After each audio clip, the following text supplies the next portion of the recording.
Assalamualaikum warahmatullahi wabarakatuh.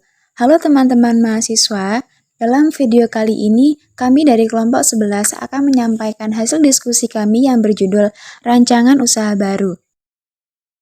Rancangan usaha baru merupakan langkah awal yang menunjukkan bahwa seseorang serius untuk berwirausaha dan untuk menghindari faktor-faktor yang menyebabkan kegagalan, serta mengantisipasi setiap tantangan yang akan dihadapi dalam menjalankan usaha.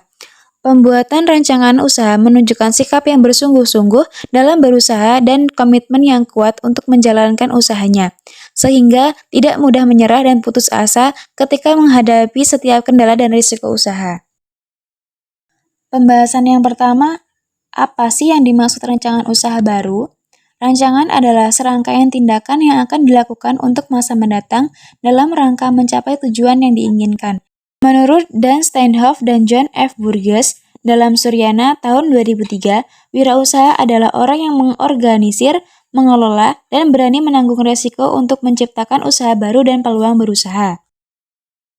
Untuk dapat melakukan semua itu diperlukan sebuah perencanaan yang tepat dan terperinci, sebab perencanaan usaha merupakan suatu alat untuk memastikan bahwa sebuah usaha dijalankan dengan benar dan tepat, yang mencakup pemilihan kegiatan yang akan dijalankan, bagaimana menjalankan, dan kapan dimulai dan selesainya pekerjaan itu, untuk membantu tercapainya tujuan usaha.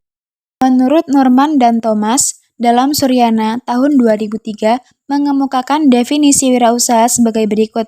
Yang pertama, wirausaha adalah orang yang menciptakan bisnis baru dalam menghadapi resiko dan ketidakpastian dengan maksud untuk memperoleh keuntungan dan pertumbuhan dengan cara mengenali peluang dan mengombinasikan sumber-sumber yang diperlukan untuk memanfaatkan peluang tersebut.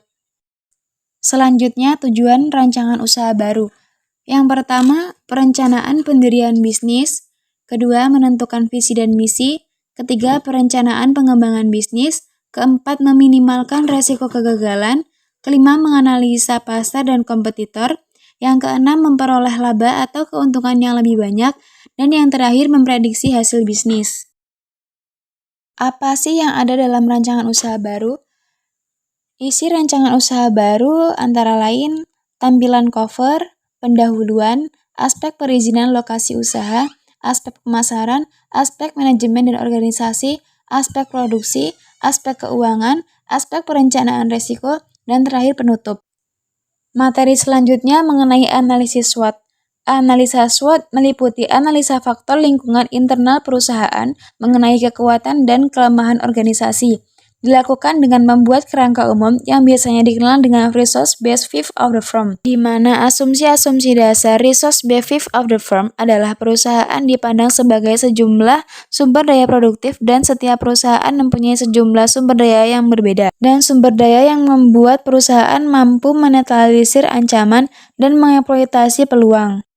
Selanjutnya, dilakukan analisa faktor lingkungan eksternal untuk menentukan peluang dan ancaman dari perusahaannya yang terdiri dari sosial budaya, ekonomi, politik, teknologi, pesaing, pelanggan, kreditur, debitur, pemerintah, pemasok, serikat buruh, asosiasi usaha, pasero, lembaga-lembaga masyarakat, media massa deal. Pemetaan dalam analisa SWOT ini akan membantu kita untuk menjadikan kekuatan lawan kita rangkul untuk menutupi kelemahan kita, dan kekuatan kita digunakan untuk menutup kelemahan lawan. Pendekatan ini disebut pendekatan win-win solution. Dalam praktek konsep ini berbentuk aliansi bisnis strategik, yakni suatu perjanjian kerjasama biasanya jangka panjang antara dua atau lebih badan usaha organisasi untuk menyatukan, menukar, dan atau mengintegrasikan kemampuan dan berbagi sumber daya mereka dalam mencapai tujuan bersama.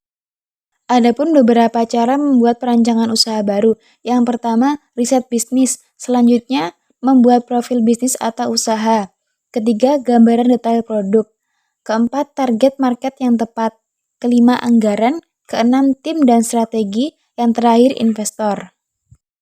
Dari penjelasan sebelumnya, dapat disimpulkan bahwa rancangan usaha merupakan sesuatu yang penting bagi seorang pengusaha yang digunakan sebagai pedoman atau alat untuk mengetahui apakah kegiatan bisnis yang akan dijalankan memungkinkan dan memiliki kelayakan untuk dijalankan dan berapa waktu yang dibutuhkan untuk mewujudkannya serta dapat dijadikan sebagai alat pengawasan.